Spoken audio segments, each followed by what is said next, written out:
ஆண்டவரை வாழ்த்து, அவர் செய்த நன்மைகளை ஒரு நாளும் மறவாதே.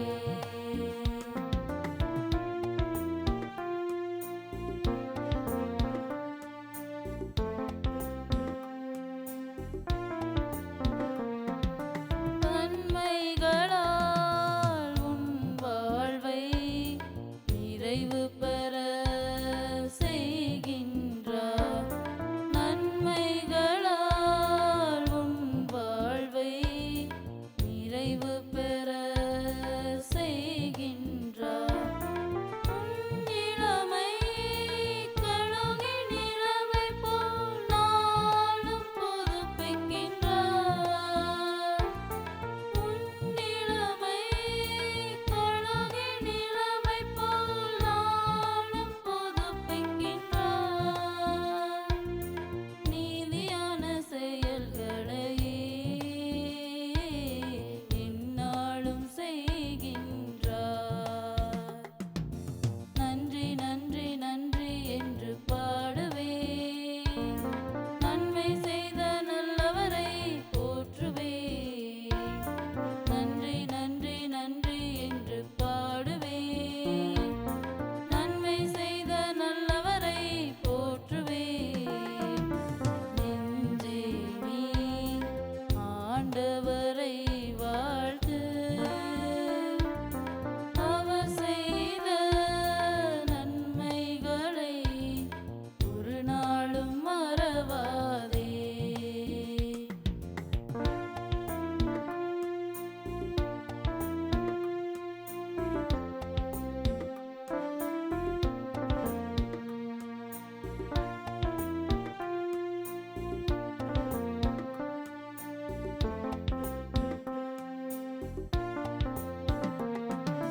தம் வழியை வெளிப்படுத்தி மாட்சிமையை காண செய்கிறார். தம் வழியை வெளிப்படுத்தி மாட்சிமையை காண செய்கிறார். மண்ணினின்று விண்ணளவு உயர்ந்த பேரன்பில் ஆட்கொள்வார். மண்ணினின்று விண்ணளவு உயர்ந்த பேரன்பில் ஆட்கொள்வார். வயல்வெளி மலரெனவே எந்நாளும் மலரச் செய்வார். நன்றி நன்றி நன்றி என்று பாடுவேன். நன்மை செய்த நல்லவரை போற்றுவேன். நன்றி நன்றி நன்றி என்று பாடுவேன். நன்மை செய்த நல்லவரை போற்றுவேன். நெஞ்சே நீ ஆண்டவரை வாழ்த்து, அவர் செய்த நன்மைகளை ஒரு நாளும் மறவாதே. நெஞ்சே நீ ஆண்டவரை வாழ்த்து, அவர் செய்த நன்மைகளை ஒரு நாளும் மறவாதே.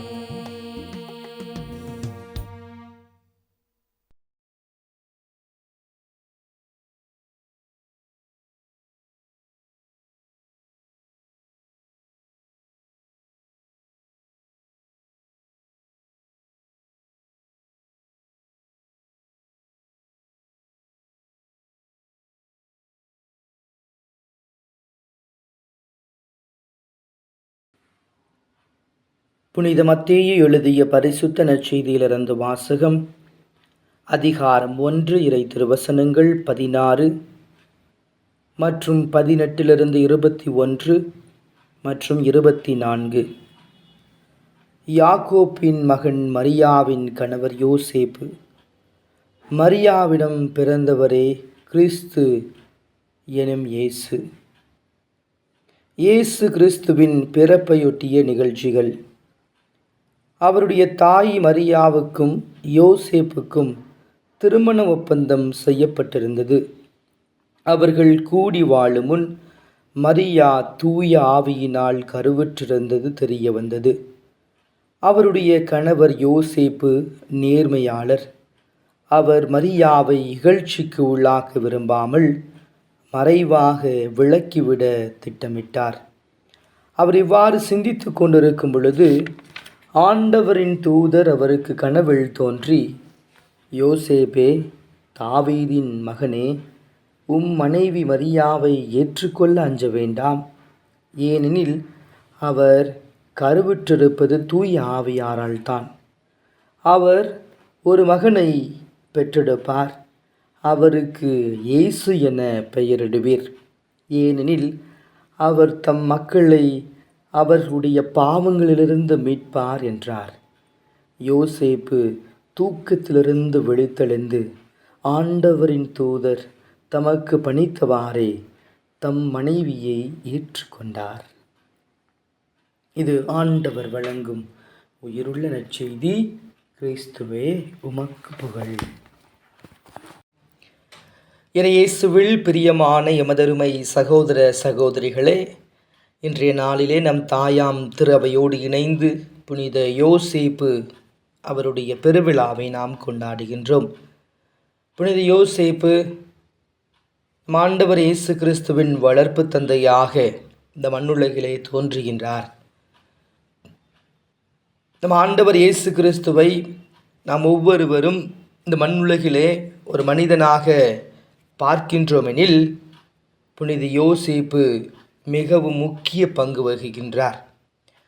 அவரை நினைவு கூறுகின்ற, அவரை கொண்டாடுகின்ற ஒரு நாள் தான் இன்று. இன்றைய நாளின் சிந்தனையை ஒரு சிறிய எளிய கற்பனை கதையின் மூலமாக நாம் சிந்திப்போம். ஒரு முறை விண்ணகத்திலே தேர்தல் ஒன்று நடைபெற்றது. அத்தேர்தலிலே யாரோ ஒருவர் கம்யூனிஸ்ட் கட்சிக்கு வாக்களித்து விட்டார். இதை கேள்விப்பட்ட தந்தையாம் கடவுள் கடுமையாக கோபம் கொள்கின்றார். ஏனெனில் கம்யூனிஸ்ட் கட்சியை சார்ந்தவர்கள் கடவுளே இல்லை என்று சொல்லிக் கொண்டிருக்கின்றார்கள். இவர்களுக்கு யார் வாக்களித்தார் என்று வியப்பிலே தந்தையாம் கடவுள் யார் என்று தேட ஆரம்பித்தார். அவர் முதன்மை வானதூதர்களை அழைத்து ஒரு குழு ஒன்றை நியமித்து தீவிரமாக விசாரியுங்கள், யார் இந்த நபர், யார் கம்யூனிஸ்ட் கட்சிக்காரர்களுக்கு வாக்களித்தது என்று அவர்கள் தேடுகின்றார்கள். அப்பொழுதுதான் தெரிய வந்தது, புனித யோசேப்பு தான் இந்த கம்யூனிஸ்ட் கட்சிக்காரர்களுக்கு வாக்களித்திருக்கின்றார் என்று. புனித யோசேப்பை தந்தையாம் கடவுள் அழைத்து, நீர் ஏன் இவர்களுக்கு வாக்களித்தாய் என்று ஒரு கேள்வியை கேட்கின்றார். இவர்கள்தான் கடவுளை நம்பாதவர்களே, இவர்களுக்கு ஏன் வாக்களித்தாய் என்று கேட்டபொழுது புனித யோசேப்பு இவ்வாறு சொன்னாராம்,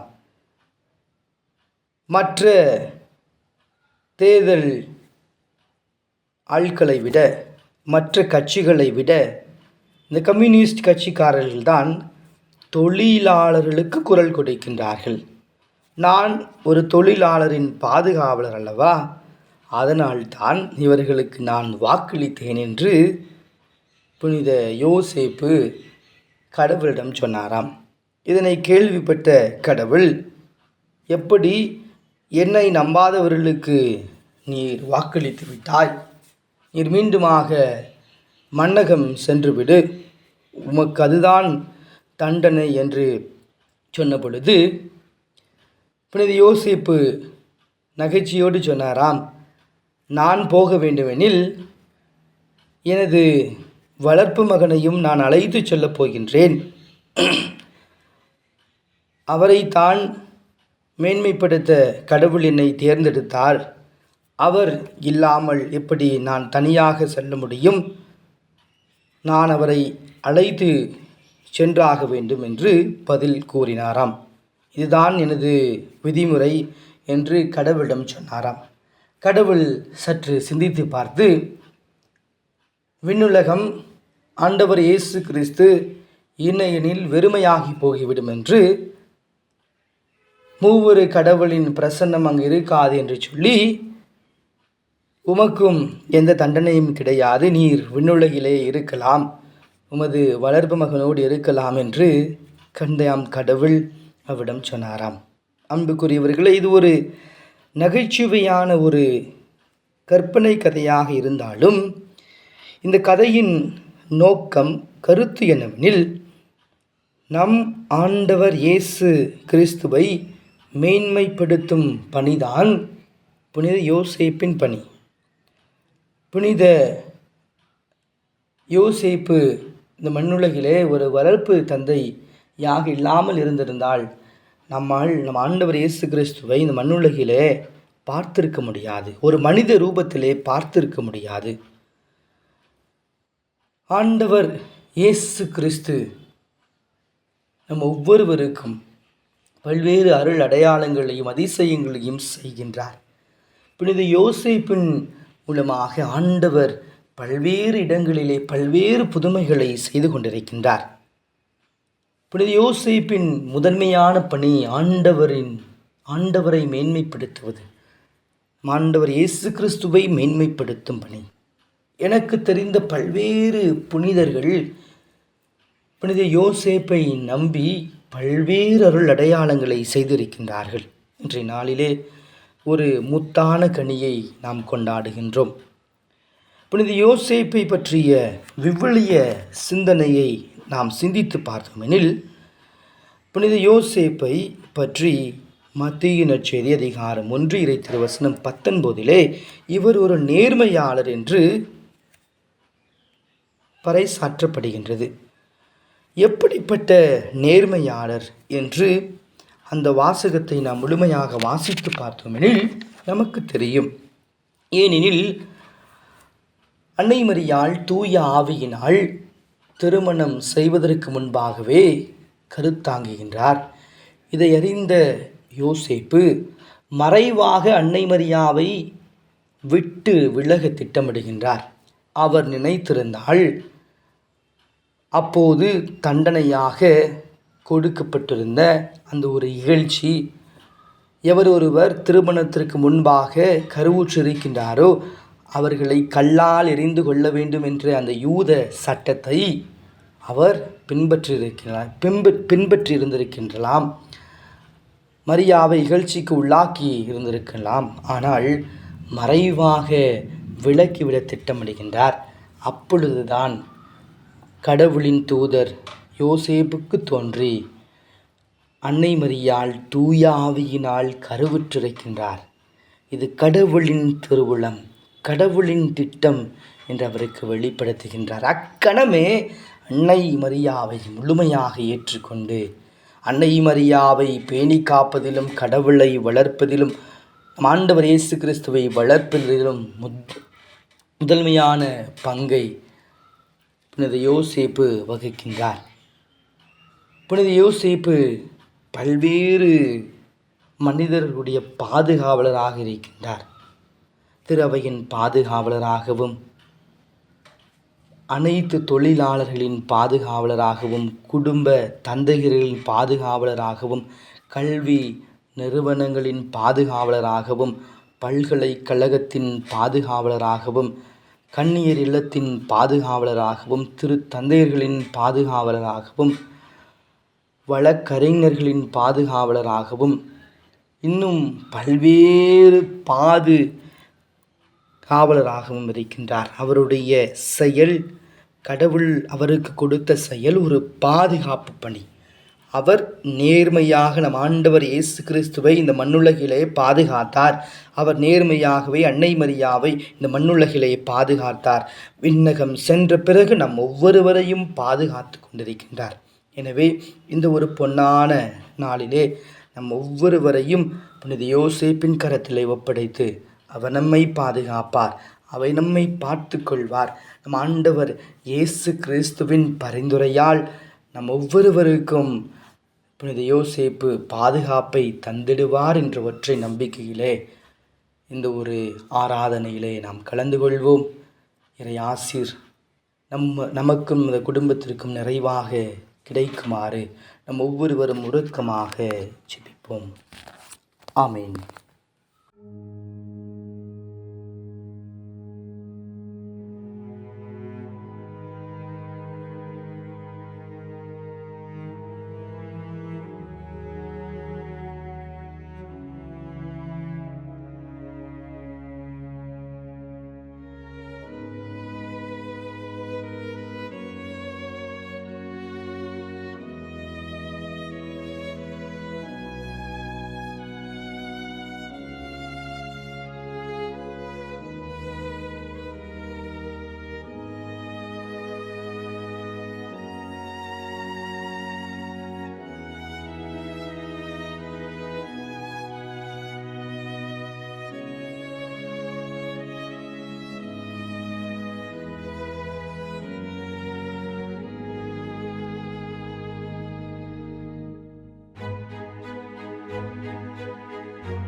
என்று அவர்களுக்கு அப்பம் அளித்தீரே. இனிமேலாம் கண்ணலத்தை கொண்ட அப்பம் இதுவே. மன்றாடுவோமாக. இறைவா, இந்த வியப்புக்குரிய திருவருட் சாதனத்திலே உம்முடைய பாடுகளின் நினைவை எங்களுக்கு விட்டு சென்றீ. உம் திருவுடல் திரு இரத்தம் ஆகியவற்றின் தூய மறைபொருளை வணங்கும் நாங்கள் உமது மீட்பின் பயனை இடைவிடாமல் தூய்த்துணர்ந்து மகிழ அருள்வீராக.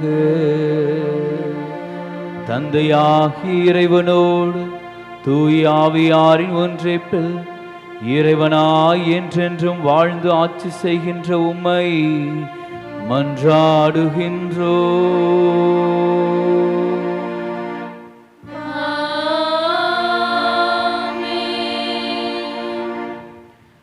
அனைவரும் தலைவணங்கி இறைவனின் ஆசிரை பெறுவோம்.